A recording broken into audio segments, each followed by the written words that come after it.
हाय viewers, एक नई video के साथ आपके सामने हाजिर हैं।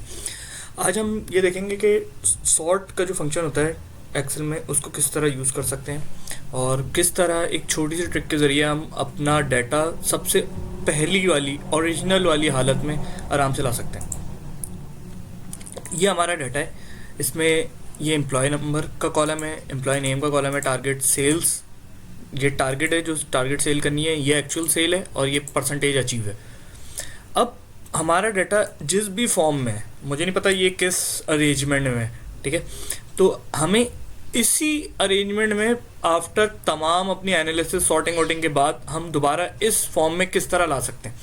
अव्वल तो सबसे पहले मैं ये करता हूँ कि एक रैंडम नंबर जनरेट कर लेता हूँ, यहाँ पे रैंडम नंबर कह रहा हूँ, एक सीक्वेंस जनरेट कर लेता हूँ।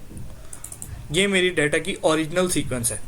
अब जब भी मुझे कोई भी सॉर्ट करना है मैं इसको शामिल करके सॉर्ट करता हूँ। लाइक मैं आप टारगेट वैल्यू के ऊपर सॉर्ट करूँ अगर, तो सॉर्ट टारगेट वैल्यू जो है वो ई कॉलम में है, ई कॉलम, तो ये असेंडिंग ऑर्डर में अरेंज हो गया। अगर मैं इसको डिसेंडिंग में करना चाहूँ तो ये डिसेंडिंग में अरेंज हो गया, ठीक है। अब देखें मेरी ओरिजिनल हालत अभी भी इस सीक्वेंस के ऊपर बरकरार है। जब भी मैं इसको ओरिजिनल सीक्वेंस में करना चाहूँगा सिर्फ मुझे ये करना है और मेरा डाटा पुरानी वाली हालत में आ जाएगा। लाइक इसी तरह अगर मैं परसेंटेज वाइज सॉर्ट करना चाहता हूँ, अच्छा ये भी एक ट्रिक है कि अगर आप अपने डाटा को जिधर, मतलब जैसे मैंने इधर रखा है सेल, ये सेल सेलेक्ट किया है, ठीक है, अब ये बटन भी काम कर सकते हैं। ये देखें छोटे से बड़ा हो गया, असेंडिंग डिसेंडिंग, ठीक है। जब मैं इधर रख के ये करूँगा असेंडिंग डिसेंडिंग, ठीक है। सेम इसी तरह अगर मैं अब डी वाइज सॉर्ट कर देता हूँ तो ये अल्फ़ाबेटिकल ऑर्डर वाइज अरेंज कर देगा।